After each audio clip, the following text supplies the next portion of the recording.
Hello students, very very good afternoon to all of you.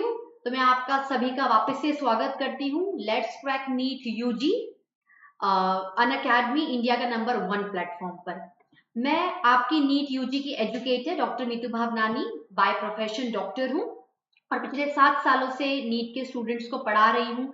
तो हम लोग जुड़ चुके हैं, तो स्टूडेंट्स को भी काफ़ी कुछ क्वेरीज हैं कि मैम और नए कोर्सेज क्या हैं। ये जो मैं कोर्स आपको दे रही हूँ नीट एक्सीलरेट वाला, ये नीट 2020 स्टूडेंट्स को तो हेल्प करेगा ही, 2021 को भी हेल्प करेगा। और 2020 स्टूडेंट्स के लिए मैं एक शॉर्ट टर्म कोर्स भी बस कुछ दिनों में ही ले आऊंगी, तो उसके लिए आप बिल्कुल भी फिक्र मत करो। और कुछ बच्चों के ये क्वेश्चंस थे कि मैम बोर्ड पर आप कब आओगे, तो ड्यू टू लॉकडाउन थोड़ा बोर्ड अभी यूज करने में टाइम लगेगा, तो उस पर भी मैं बहुत ही जल्दी आ जाऊंगी। तो अभी आप मेरे साथ इस पे जुड़े रहिए और अच्छे से पढ़िए मेरे साथ। देखिए, हम लोग अन अकेडमी पर हैं, जो कि इंडिया का नंबर 1 प्लेटफॉर्म बन गया है। आप यहाँ पर जो भी एजुकेटर आपको अच्छे लगते हैं, यहाँ पर सारे एजुकेटर बेस्ट हैं, उम्दा हैं। Unacademy is doing very well to each and every one. Unacademy चाहती है कि आप घर से बैठकर लाइव क्लासेस को एंजॉय करें, रिकॉर्डेड कोर्सेज को देखें, जो भी सब्जेक्ट आप पढ़ना चाहते हैं, जिस भी अपने फेवरेट एजुकेटर से। उसके लिए आपको फोन में, अपने एंड्रॉयड फोन में जो प्ले स्टोर ऑप्शन होता है, उसमें जाकर अन अकेडमी लर्निंग ऐप को इंस्टॉल करना रहेगा। जैसे ही आप इंस्टॉल करेंगे, आप अन अकेडमी को एक्सेस कर पाएंगे। आप मुझे देख सकते हैं, मेरे नीट यूजी के कोर्सेज वहां पर अवेलेबल हैं, मुझे एक्सेस कर सकते हैं और कोर्स को ले सकते हैं। आपको देखिए, आपने डाउनलोड कर लिया, इंस्टॉल कर लिया, तो हर किसी की एक क्यूरियोसिटी होती है कि मैम इंस्टॉल करने के बाद क्या मिलेगा। आपको हेल्प रहेगी, डेली लाइव क्लासेस, एजुकेटर के साथ आप लाइव टू लाइव जुड़ पाएंगे, क्वेश्चंस पूछ सकते हैं। वो जो भी कोर्सेज देख रहे हैं वो बहुत ज्यादा स्ट्रक्चर्ड वे में, एक प्रॉपर फ्रेमवर्क होता है, ये नहीं कि कुछ भी पढ़ा दिया कुछ भी दे दिया, no, everything in a proper manner. उसके बाद एजुकेटर्स लेंगे आपके टेस्ट, जिससे कि आप भी एनालाइज कर सकते हैं और फैकल्टीज भी, जो भी एजुकेटर्स है, एनालाइज कर सकते हैं कि किस तरीके से स्टूडेंट्स को चीजें चाहिए, उनका क्या लेवल है, वो किस तरीके से क्वेश्चंस को अटेम्प्ट कर पा रहे हैं। जैसे बच्चों के होते हैं कि मैम ऐसी प्रॉब्लम आ रही है, तो उससे हम लोगों को पता चल जाएगा। एक सब्सक्रिप्शन से आप घर से बैठ के लेक्चर्स को मतलब रिकॉर्डेड लेक्चर्स को दे सकते हैं, लाइव क्लासेस को एंजॉय कर सकते हैं। सिर्फ एक सब्सक्रिप्शन करना है student. You will get free live classes, NEET UG पर free live classes हैं। Then these are the educators, these are top educators, okay, and many other top educators are also available on Unacademy। ठीक है, अब देखिए, आपको मेरा NEET UG का course लेना है या आपको किसी भी एजुकेटर का कोई भी कोर्स लेना है, नीट यूजी में सबसे बेस्ट है 1 साल का, और उससे भी ज्यादा बेस्ट है 2 साल का कोर्स। इसको लेने के लिए बेनिफिट क्या है, आप सीधे MB10 प्रोमो कोड को अप्लाई करिए। MB10 प्रोमो कोड अप्लाई करते से आपको स्ट्रेट फॉरवर्ड 10% डिस्काउंट मिलेगा। मैंने क्या बोला, 1 साल का बहुत अच्छा है, 10% डिस्काउंट मिल जाएगा। 2 साल का उससे भी बेस्ट है, 10% डिस्काउंट मिल जाएगा। You have to just apply this code, okay students. अच्छा स्टूडेंट्स, एक चीज और है, अभी गर्मी का टाइम चल रहा है, तो प्लीज लेक्चर के बीच में, जैसे वो होता है ना कि एनर्जी बनाने के लिए पानी पीते रहिए। और एक चीज और कहूंगी, थोड़ा सा अगर आप चाहें तो लेक्चर के बीच में थोड़ा सा एक चॉकलेट खा सकते हैं, ज्यादा नहीं कि मैम ने बोल दिया चॉकलेट खानी है तो खानी है, उससे एनर्जी लेवल आपका बना रहेगा। ठीक है ना, जो मेटाबॉलिज्म का जो रेट है आपको मेरे साथ पढ़ने के लिए वो बना रहेगा। तो इफ इट इज ओके, एक छोटा सा बाइट ले लीजिए चॉकलेट का, खाते रहिए लेकिन पानी पीते रहिए। देखिए मैंने भी 1 ग्लास पानी रखा हुआ है अपने साथ में, अभी पीते रहिए, क्योंकि समर्स का टाइम है और समर्स में सबसे बड़ी प्रॉब्लम यही होती है कि डिहाइड्रेशन की, तो अपनी हेल्थ और हाइजीन का भी ध्यान रखिए। ठीक है, चलिए हम लोग क्या देख रहे थे, हम लोग क्लास 11th का टॉपिक लिविंग वर्ल्ड डिस्कस कर रहे थे। Is it clear? Living world discuss कर रहे थे। हम लोगों ने इससे पहले भी 2 लेक्चर्स ले लिए हैं। ये लिविंग वर्ल्ड की थ्योरी का 3rd लेक्चर है और आज मैं इस थ्योरी को कंप्लीट करा दूंगी। नेक्स्ट सेशन में हम लोग इसके क्वेश्चंस लेंगे, जितने भी पॉसिबल क्वेश्चंस मैं आपको करवा सकती हूँ इसके करवा दूंगी। ठीक है, अब लिविंग वर्ल्ड वाले टॉपिक में, जो कि 11th का फर्स्ट टॉपिक है, हम लोगों ने बेसिक इंट्रोडक्शन देखा, कैरेक्टरिस्टिक प्रॉपर्टीज देखी, और भी बहुत सारी चीजें हम लोगों ने इसके अंदर डिस्कस की हैं। पिछली क्लास में टेक्सोनॉमी देखी, टाइप्स ऑफ टेक्सोनॉमी, सिस्टमेटिक्स का कॉन्सेप्ट देखा, classification, identification, nomenclature of organisms को देखा। देन हम लोगों ने डिस्कस किया कि नॉमेनक्लेचर किस तरीके से दिए जाते हैं, यूनिनोमियल, बाइनोमियल, साइंटिस्ट, सब कुछ सीख लिया। फिर हम लोग टेक्सोनॉमिकल हायरार्की पर आए थे। देखो टेक्सोनॉमिकल हायरार्की मैंने क्या बोला था, kingdom, phylum, class, order, family, genus, species. या तो आप किंगडम टू स्पीशीज चले जाओ, ठीक है, बड़े से छोटे क्रम में चले जाओ, या फिर स्पीशीज से किंगडम में जाओ, मतलब छोटे से बढ़ते क्रम में चले जाओ। आप किसी भी तरीके से हायरार्की को देख सकते हो। हर एक, जैसे मैं अगर किंगडम की बात करूं, किंगडम क्या है, कैटेगरी भी हो सकती है, रैंक भी हो सकती है, स्टेटस भी हो सकता है। और अगर किंगडम के अंदर मैं बोलूं एनिमल, पर्टिकुलर एनिमल किंगडम में मैं किसी ऑर्गेनिज्म को कंसिडर करूं तो वो क्या हो जाता है, टेक्सॉन या फिर टेक्सा, ठीक है। तो टेक्सोनॉमिकल हायरार्की में हम लोग नीचे से ऊपर की तरफ चले थे और पढ़ने का जो सेंस था वो क्या था कि we have done with the species, we have done with the genus, ठीक है। तो हम लोगों ने क्या कहा था कि बहुत सारी स्पीशीज को एक जीनस में डाल दो, बहुत सारी स्पीशीज को एक जीनस में डाल दो। मैं एग्जांपल देती हूं, सोलेनम ट्यूबरोसम, सोलेनम मेलोंजेना,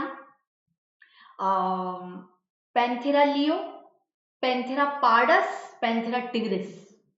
तो लियो स्पीशीज है, पार्डस स्पीशीज है, टिग्रिस स्पीशीज है, लेकिन पैंथेरा क्या है, पैंथेरा जीनस है, मतलब बहुत सारी स्पीशीज को मैं एक जीनस में डाल सकती हूँ। जीनस स्पीशीज से ऊपर है तो ऑब्वियस सी बात है जीनस की जो कैटेगरी है वो स्पीशीज से ज्यादा है। स्पीशीज क्या थी, लोअर कैटेगरी थी बिल्कुल। Is it clear students? अब हम लोग फैमिली पे जाते हैं। बहुत सारी जीनस को मिलाकर आप एक फैमिली में डाल सकते हो। आई बात समझ में? देखो, अगर फैमिली जीनस से ऊपर है, हम लोग घटते से बढ़ते क्रम में पढ़ रहे हैं हायरार्की को, तो स्पीशीज सबसे छोटी, उससे बड़ी वाली यूनिट, उससे बड़ी वाली यूनिट कौन सी होगी स्टूडेंट्स? जीनस, जीनस से बड़ी वाली यूनिट फैमिली, ठीक है। तो हम लोग ये कह रहे हैं कि फैमिली है। Is it clear? अब जो फैमिली यूनिट है वो जीनस से बड़ी है, तो बड़ी चीज के अंदर आप छोटी चीजें डाल सकते हो, बड़ी चीजों के अंदर आप छोटी चीजें डाल सकते हो। जैसे जीनस बड़ा था तो आपने बहुत सारी स्पीशीज को जीनस में डाल दिया, उसी तरीके से फैमिली बड़ी है तो बहुत सारे जीनस को आप एक फैमिली में डाल सकते हो। भाई प्लांट प्लांट को एक तरफ लेके चल चलो, एनिमल एनिमल को, एनिमल एनिमल को एक तरफ लेके चल चलो। तो अगर कैट कैट है, इनका जो जीनस है, जो जेनेरा है वो फेलिस है, और जो लियोपर्ड है या जो टाइगर की स्पीशीज, लॉयन की, या फिर है ना जैसे जो लियोपर्ड की स्पीशीज है, उन सबको एक कंसीडर करते हो तो फेलिस एक जेनेरा है और पैंथेरा एक जेनेरा है। आ रही है मेरी बात समझ में? अब देखो, मैंने बहुत सारी क्लोजली रिलेटेड स्पीशीज को एक जीनस में डाला, मतलब जैसे ये एक स्पीशीज है, इसके अंदर के ऑर्गेनिजम्स हैं, फिर ये दूसरी, चलो मैं एक डायग्राम बनाती हूँ आपको। जैसे ये स्पीशीज नंबर 1 है, ये स्पीशीज नंबर 2 है, ये स्पीशीज नंबर 3 है। अब स्पीशीज नंबर 1 में भी ऑर्गेनिजम्स है, स्पीशीज नंबर 2 में भी ऑर्गेनिजम्स है, और स्पीशीज नंबर 3 में भी ऑर्गेनिजम्स है। तो ये जो स्पीशीज नंबर 1 के ऑर्गेनिजम्स है, ये काफी हद तक स्पीशीज नंबर 2 और स्पीशीज नंबर 3 से मेल जोल खाते हैं। मतलब organisms of species number 1 have some correlated factors with species number 2, organisms of species number 2 having correlated factor with species number 3। तो देखा गया कि यार species number 1 2 3 काफी हद तक ऐसे organisms को include कर दिया जिनमें मिलते जुलते कैरेक्टर्स हैं, more similarities less dissimilarities, they are having more mutually related correlated factors, तो उनको आप एक जीनस में डाल दो। तो उसी तरीके से एक जीनस उठाया, उसके अंदर ऑर्गेनिजम्स है, दूसरा जीनस उठाया, उसके अंदर ऑर्गेनिजम्स है। तो जो फेलिस जीनस है वो काफी हद तक पैंथेरा जीनस के ऑर्गेनिज्म से मैच खाता है। भाई बिल्ली शेर की मौसी क्यों कहलाती है? क्योंकि दोनों में काफी हद तक सिमिलर कैरेक्टर्स हैं। तो उन दोनों के जीनस को एक फैमिली में डाल दिया, उसको बोलते हैं फेलिडे। Is it clear? अब जैसे हम लोग थोड़ा सा अगर टर्मिनोलॉजी पे जाएं तो जब भी हम एनिमल्स रिलेटेड फैमिली के बारे में बात करते हैं तो हम सफिक्स ए लगाते हैं, सफिक्स, ठीक है। अगर हम प्लांट से रिलेटेड फैमिली के बारे में बात करते हैं तो हम ये वाला सफिक्स लगाते हैं। जैसे हम लोग बोलते हैं Solanaceae, tuberosae, Convolvulaceae. Is it clear? आई बात समझ में? अब हम लोग आते हैं ऑर्डर पर। ऑर्डर में कैसे होगा? Group of species form one genus, group of genus form one family, so many families with correlated factor can placed in one order. देख लिया आपने, ये इस तरीके से आपका ट्री चलता जा रहा है, ठीक है। अगर मैं आगे आपको बताऊं, ठीक है, एक काम करते पहले पूरा पढ़ लेते हैं फिर ट्री बना लेंगे। तो बहुत सारी फैमिलीज को क्या कर दिया मैंने, एक ऑर्डर में डाल दिया। तो जो ऑर्डर है वो फैमिली से बड़ी यूनिट है, बड़ी कैटेगरी है, बड़ा स्टेटस है, बड़ी रैंक है। उसके अंदर में किसी ऑर्गेनिज्म का नाम ले दूंगी तो वो क्या कहलाएगा, टेक्सॉन। मैं इस पे क्वेश्चंस कल आपसे करवाऊंगी। कल क्वेश्चंस में बहुत तगड़ी तरीके से पार्टिसिपेट करना स्टूडेंट्स, क्योंकि थ्योरी का जो कोऑर्डिनेशन है ना वो डायरेक्टली एमसीक्यूज से ही होता है, ठीक है। अब एग्जाम्पल ले लो, कैट की फैमिली है फेलिडे और डॉग की फैमिली है कैनिडे। उनको आपने एक ऑर्डर में डाला, कार्निवोरा। आ रही है बात समझ में? अब एक चीज मैं और समझाना चाहूंगी आप लोगों को। आप स्पीशीज से जैसे जैसे किंगडम की तरफ जाओगे, आप स्पीशीज से जैसे जैसे किंगडम की तरफ जाओगे, कहने का क्या मतलब है, आप छोटी कैटेगरी से बड़ी कैटेगरी की तरफ जाओगे तो जो नंबर ऑफ कोरिलेटेड फैक्टर्स हैं, नंबर ऑफ सिमिलर जो फैक्टर्स हैं वो धीरे धीरे क्या होते जाएंगे, डिक्रीज होते जाएंगे। धीरे धीरे क्या होते जाएंगे, डिक्रीज होते जाएंगे। सपोज करो बहुत सारे स्पीशीज के ऑर्गेनिजम्स हैं, उनके कोरिलेटेड फैक्टर ज्यादा मिलते हैं, आपने उनको जीनस में डाल दिया। आपस में जीनस ठीक ठाक मिल रहे हैं, फैमिली में डाल दिया। फैमिलियां ठीक ठाक मिल रही है, आपने ऑर्डर में डाल दिया। बहुत सारे ऑर्डर्स के कैरेक्टर सिमिलर हो रहे हैं, आपने क्लास में डाल दिया। बहुत सारी क्लासेस को मिला के आपने फाइलम या फिर डिवीजन में डाल दिया, और बहुत सारे फाइलम को मिलाकर या डिवीजन को मिलाकर आपने किंगडम बना दिया। तो जैसे जैसे आप लोअर से हायर कैटेगरी या हायरार्की को टच करते हो, नंबर ऑफ कोरिलेटेड फैक्टर और सिमिलर फैक्टर्स क्या हो जाते हैं, दिन ब दिन घटते जाते हैं। लेकिन अगर आप किंगडम से स्पीशीज की तरफ जाओगे, आप हायर से लोअर जा रहे हो, तो यही चीज क्या हो जाएगी, वाइस वर्सा हो जाएगी। नंबर ऑफ कोरिलेटेड फैक्टर्स क्या हो जाएंगे स्टूडेंट्स, ज्यादा हो जाएंगे, ठीक है।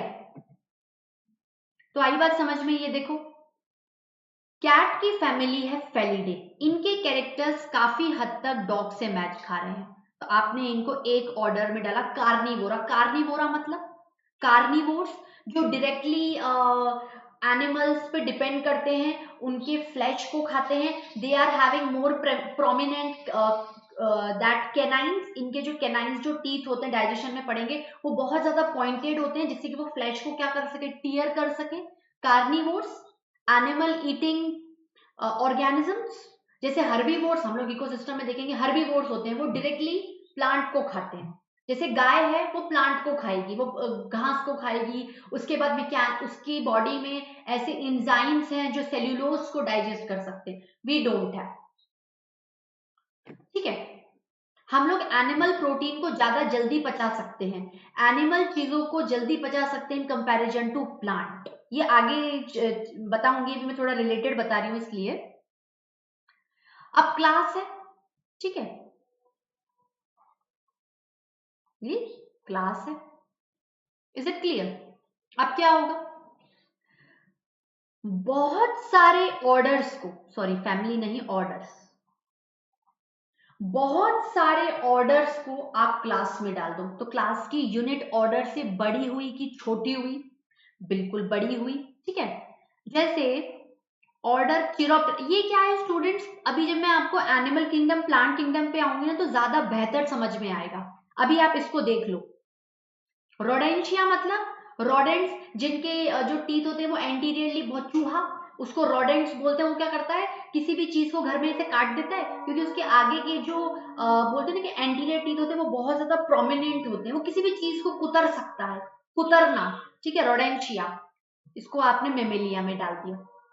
अब आप पहले के कंपैरिजन को देखना कि जब आपके पास फैमिली में ऑर्गेनिजम्स थे, कोरिलेटेड फैक्टर ज्यादा थे, फिर धीरे धीरे क्या हो गए, ऑर्डर में कम होते गए, उससे कम आपको क्लास में मिलते गए।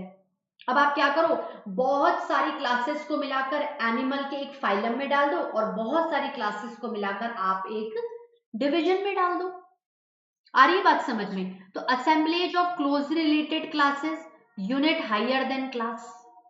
ऑब्वियसली बात है, ये जो यूनिट है, ये जो सॉरी टेक्सा नहीं, ये जो कैटेगरी है, ये जो रैंक है, ये ज्यादा है।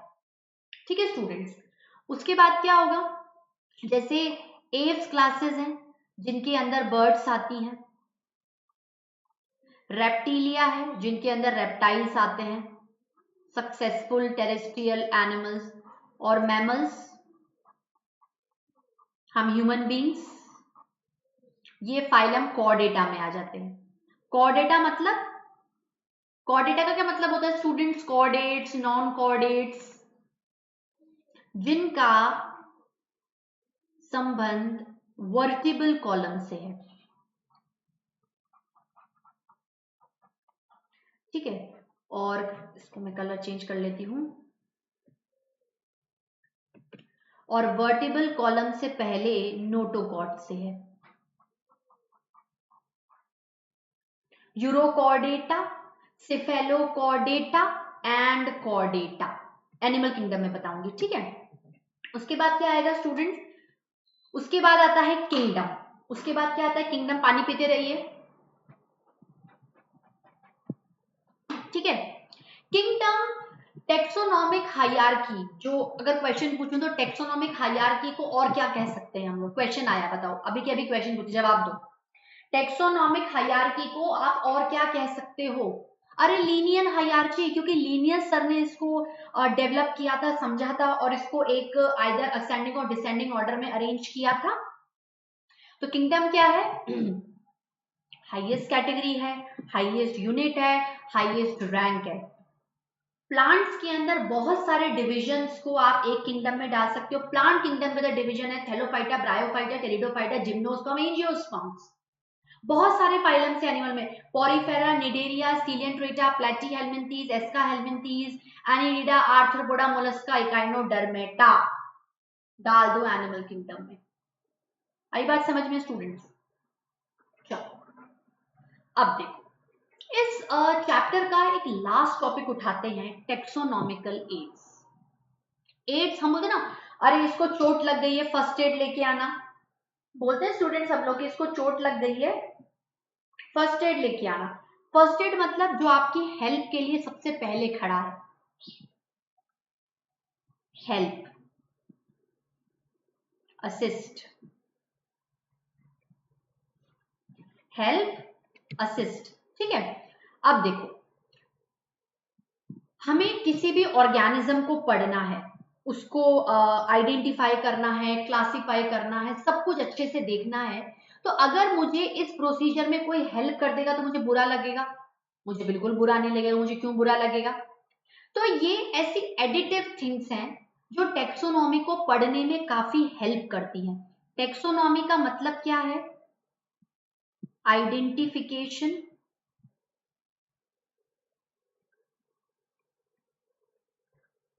क्लासिफिकेशन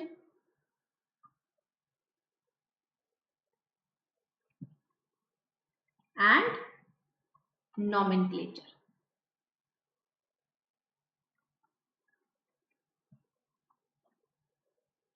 ऑर्गेनिज्म को पहचानो, उसको ग्रुप में डालो और उसका नाम दे दो। सिंपल से 3 स्टेप्स हैं जो आपको टेक्सोनॉमी, सिस्टमैटिक, इन सारी चीजों में देखने के और पढ़ने को मिलते हैं। अब देखो,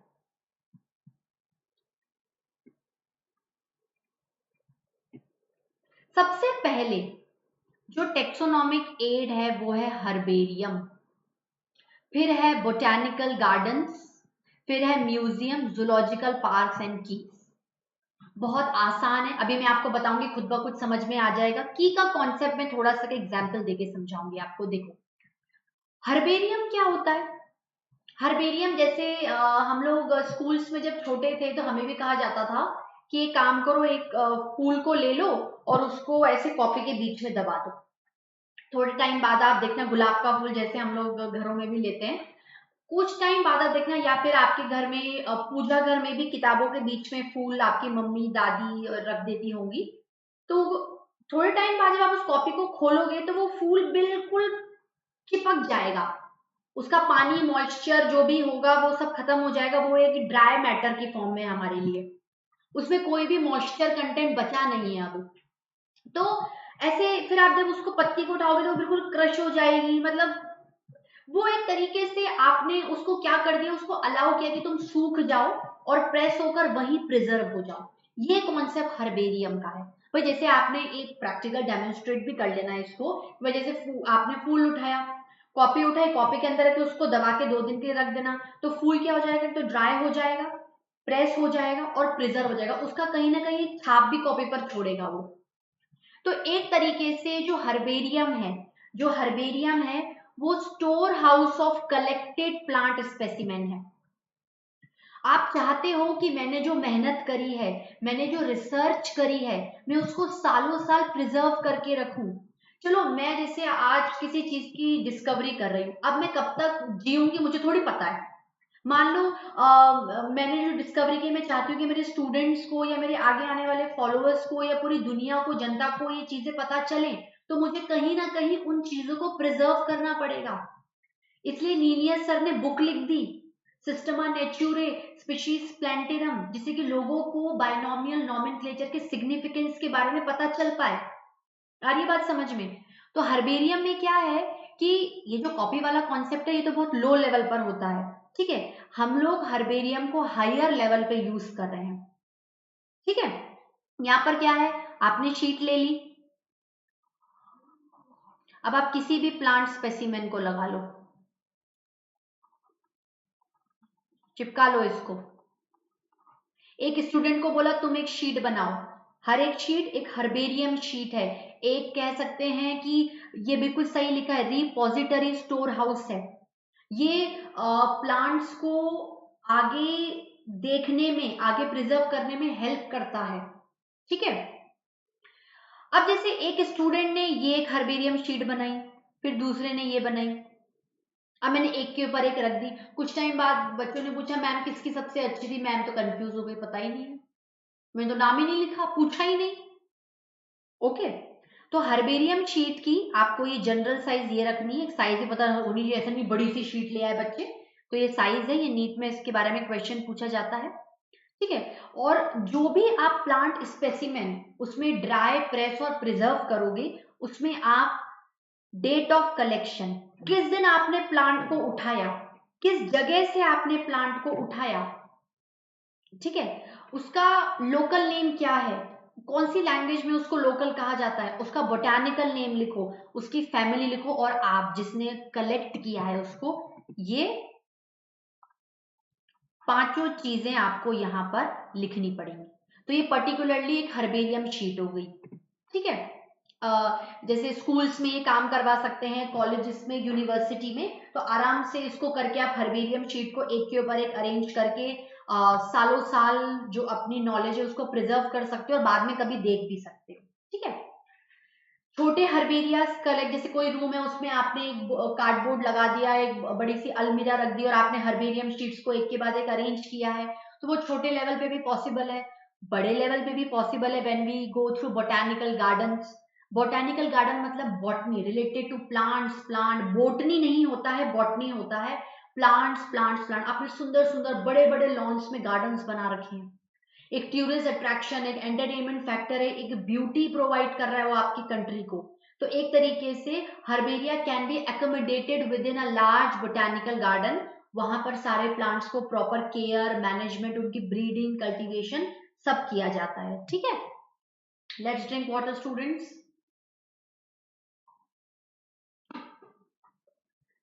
ठीक है।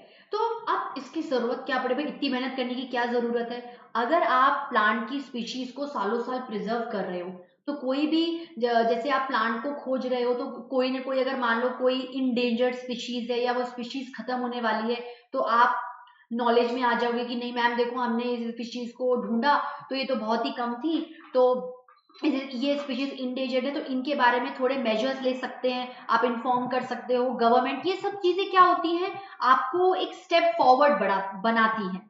ठीक है। Authentic identification of unknown plants, location of economically important plants and helps in breeding program, same मैंने आपको बता दिया है। अब लार्जेस्ट हर्बेरियम, इस पे क्वेश्चन आता है स्टूडेंट्स, इंटरनेशनली भी मैंने एग्जाम्पल दिया है और इंडियन एग्जाम्पल भी दिया है मैंने। Royal botanical garden and central national herbarium. Royal botanical garden जो कि क्यू लंदन में है, और सेंट्रल नेशनल हर्बेरियम जो कि सिपर कोलकाता इंडिया में है। इन दोनों को आपको अब याद कैसे करोगे, अब इसमें कौन सी ट्रिक यूज होगी, इसको रोज बोलते रहो, royal botanical garden London, central national herbarium Kolkata, royal botanical garden, ऐसे अगर रोज 10 बार भी बोल दोगे ना एग्जामिनेशन की तरह, आई गारंटी यू आपको खुद ब खुद याद आ जाएगा। ठीक है। बोटानिकल गार्डन्स, अब देखो हर्बेरियम में आप कहीं ना कहीं एक प्लांट की डेड स्पेसिमेंट्स को ले रहे हो, डेड कर रहे हो उसको, आप उसको कोई पानी नहीं दे रहे हो, आप उसको कोई नरिशमेंट नहीं कर रहे हो, आप तो उसको ऑलरेडी ड्राइड और प्रेस करके रख रहे हो। तो एक तरीके से आप कलेक्शन कर रहे हो प्लांट्स का, पर on the dead basis, not on living basis. Botanical gardens में आप जैसे बड़े बड़े एरियाज हो गए, वहां पर आपने प्लांट्स को उगा दिया है, आप उनकी केयर कर रहे हो, मैनेजमेंट कर रहे हो, उनका ब्रीडिंग कर रहे हो। कोई इंडेंजर्ड स्पीशीज है जो आपको लग रहा है कि अगर इनकी बहुत ज्यादा फॉरेस्ट फायर हो गई तो मर जाएंगे, तो उन स्पीशीज को आप यहाँ पर लाके ग्रो करवा सकते हो, उनको इंडेंजर्ड होने से बचा सकते हो, एक्सटिंक्ट होने से बचा सकते हो, उनमें ब्रीडिंग करवा के हाई क्वालिटी वेराइटीज प्रोड्यूस कर सकते हो, तो मरने के बजाय आपने उनको उल्टा बचा लिया। ये देखो ये एक हर्बेरिया है, ये आप मान लो एक स्कूल है कोई, या कोई कॉलेज है, उसका हर्बेरिया, देखो ये शीट्स रखी हुई हैं, ये एक हर्बेरिया, दूसरा, तीसरा, ये बच्चा ये कोई भी प्लांट लेकर आया है और इसने अपने पूरा एक वो, ये आप, इसको मैं हाईलाइट करती हूँ, इसको पूरा क्या किया है, ये लिखा है इसने, ये जो है ना कि आपको डेट ऑफ कलेक्शन भी लिखना है, कलेक्टर नेम है, ये क्वेश्चन नीट में आ चुका है, ये पूछा गया है नीट में कि हर्बेरियम शीट में क्या लिखा रहता है, तो इसको आपको ध्यान में रखना है। ठीक है। बोटानिकल गार्डन के example, Indian national botanical garden Howrah India, national botanical research institute. Is it clear. अब तीसरी टेक्सोनॉमिकल एड आती है म्यूजियम। तीसरी टेक्सोनॉमिकल एड क्या आती है, म्यूजियम। म्यूजियम आपको नाम से ही पता होगा, बहुत ही अट्रैक्टिव थिंग्स होती हैं, आपने जगह जगह पर जैसे कहीं आप घूमने चले गए तो आपको होगा कि चलो एक काम करते हैं म्यूजियम चलते हैं। ठीक है। कभी कभार आप टूर ट्रैवल से जाते हैं, तभी वो लोग बोलते हैं कि चलो चलो एक म्यूजियम दिखाते हैं हम लोग आपको। तो म्यूजियम का मतलब क्या है, म्यूजियम मतलब again it is a area, actually हम लोग इसको एक एजुकेशनल पर्पज से ले सकते हैं।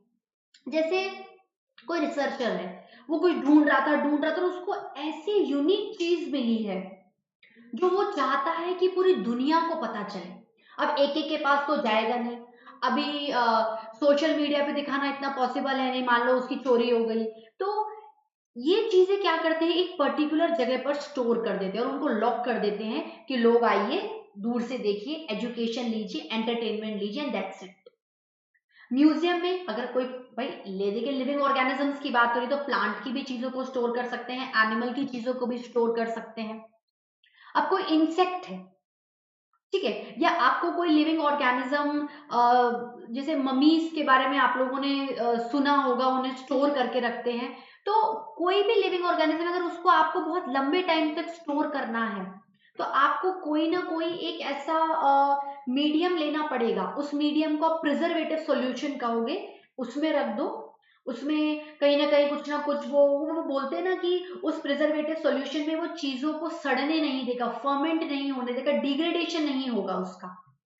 इंसेक्ट्स को कलेक्ट कर रहे हो आप, किल करके उसको बॉक्सेस में पिन कर दो, अप्लाई अ प्रिजर्वेटिव सोल्यूशन जिससे कि वो सालों साल तक प्रिजर्व रहे, उनके अंदर फाउल स्मेल नहीं है। मान लीजिए आपने किसी चीज को प्रिजर्व किया और उसमें से बदबू आ रही है तो कौन आएगा आपके म्यूजियम में? So you have to take care of the hygienic conditions also. हड्डियों का, अब जैसे हड्डी है, हड्डी नहीं गल रही है, ठीक है, तो आप स्केलेटन्स को रख सकते हो। जैसे आपको कोई इवोल्यूशन बेसिस पर स्केलेटन को समझाने के बाद, देखो पहले प्रिमिटिव में ऐसा स्केलेटन था, फिर ऐसा आया, फिर ऐसा आया, फिर ऐसा आया, तो आप पूरे म्यूजियम में उस स्केलेटन को रख सकते हो प्रिजर्वेटिव सॉल्यूशन में। अदरवाइज ठीक है, bone is a hard, so it will not going to degrade very very very very soon, पर कहीं ना कहीं फाउल स्मेल आएगी, या आप उसको जहां से लेकर आए हो आपको एक बार उसको क्लीन तो करना पड़ेगा ना, क्योंकि आपको हाइजीनिक का भी ध्यान रखना है। सबसे बड़ा है इंडियन म्यूजियम कोलकाता में। आई बात समझ में स्टूडेंट्स? अब आती है हाँ कीज की बारी। की मतलब चाबी, बहुत ही इंपॉर्टेंट रोल प्ले करती है टेक्सोनॉमी में। काफी हद तक आप कीज से ऑर्गेनिजम्स को आइडेंटिफाई कर सकते हो, उन्हें पहचान सकते हो कि अगर ये ऑर्गेनिज्म रखा हुआ है तो ये किस तरीके का ऑर्गेनिज्म है, मैं इसको किस तरीके का समझूं, भाई ये प्लांट है, एनिमल है, ये बैक्टीरिया है या ये फंजाई है। तो की क्या है? की का मतलब होता है चाबी। की आपको ऑर्गेनिज्म को पहचानने में एक हिंट देगी, एक हिंट देगी, एक क्लू देगी। क्या देगी स्टूडेंट्स? हिंट देगी, क्लू देगी। वो आपको कैसे देगी? चलो एक काम करते हैं, मैं आपको एक एग्जाम्पल देती हूँ इसका, उससे आप समझ जाओगे। जैसे एक की है, सपोज करो ये की नंबर 1 है, ये कोई भी एक की है, ठीक है। हर की के अंदर 2 स्टेटमेंट होंगे, हर की के अंदर 2 स्टेटमेंट होंगे, कपलेट और 2 contrasting characters are used. Contrasting मतलब अगर एक हाँ है तो दूसरा ना होगा, मतलब हर एक की के पास 2 स्टेटमेंट होंगे। ध्यान से सुनना है इसको, ये एग्जाम्पल से आप इसको, ऐसे तो क्या है आपको समझ में आ रहा है, लेकिन एग्जाम्पल से आप प्रैक्टिकली की को समझ पाओगे। एक की में हमेशा 2 स्टेटमेंट होंगे, दोनों कंट्रास्टिंग होंगे, और हर एक स्टेटमेंट किसी ना किसी ऑर्गेनिज्म के कैरेक्टर को डिपिक्ट करेगा, ठीक है। सपोज करो यहां पर लिखा हुआ है, की नंबर पे 2 स्टेटमेंट लिखे हैं,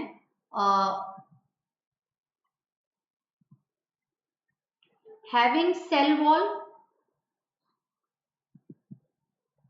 नॉट हैविंग सेल वॉल। आपको किसी ऑर्गेनिज्म को पहचानना है और मैंने आपको कुछ क्लूज दे दिए हैं, कुछ कीज दे दी हैं, ठीक है। अब ये की नंबर 1 है, ये की नंबर 1 है। अब मैंने कहा जस्ट चेंज में the colour of pen, just a minute. चलो अब मुझे ऑर्गेनिज्म को पहचानना है और मैंने आपको एक की दी है जिसके अंदर 2 स्टेटमेंट है। की मतलब क्लू है कि ऑर्गेनिज्म के पास सेल वॉल है या ऑर्गेनिज्म के पास सेल वॉल नहीं।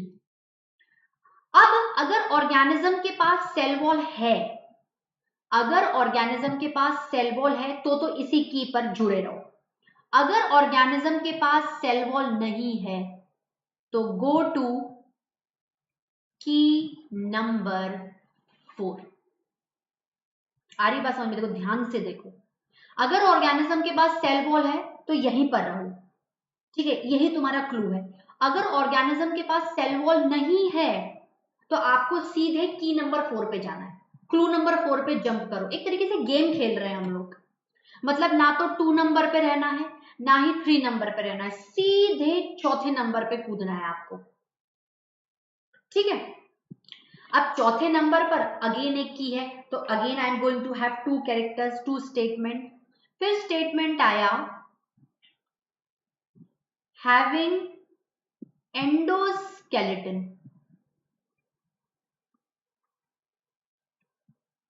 या पहला स्टेटमेंट डाल दो नॉट हैविंग एंडोस्केलेटन, दूसरा स्टेटमेंट है having endoskeleton.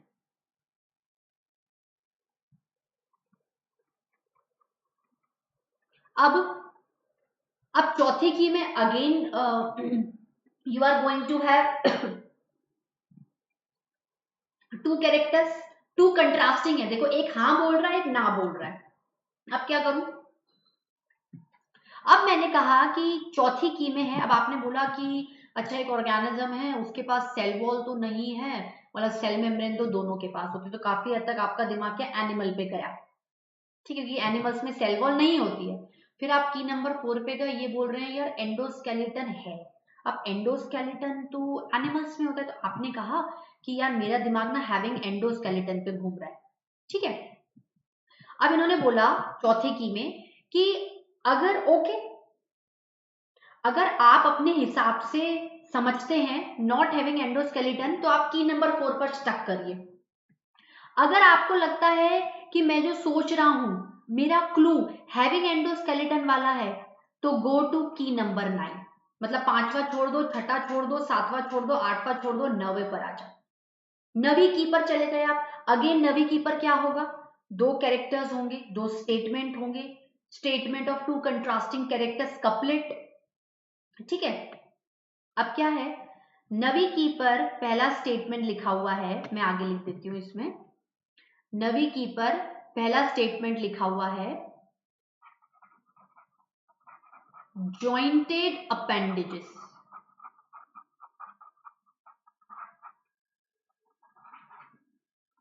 Not having jointed appendages. आ रही है बात समझ में स्टूडेंट्स? ये एग्जाम्पल थोड़ा सा डिफरेंट है ना, मैंने दिया है आपको।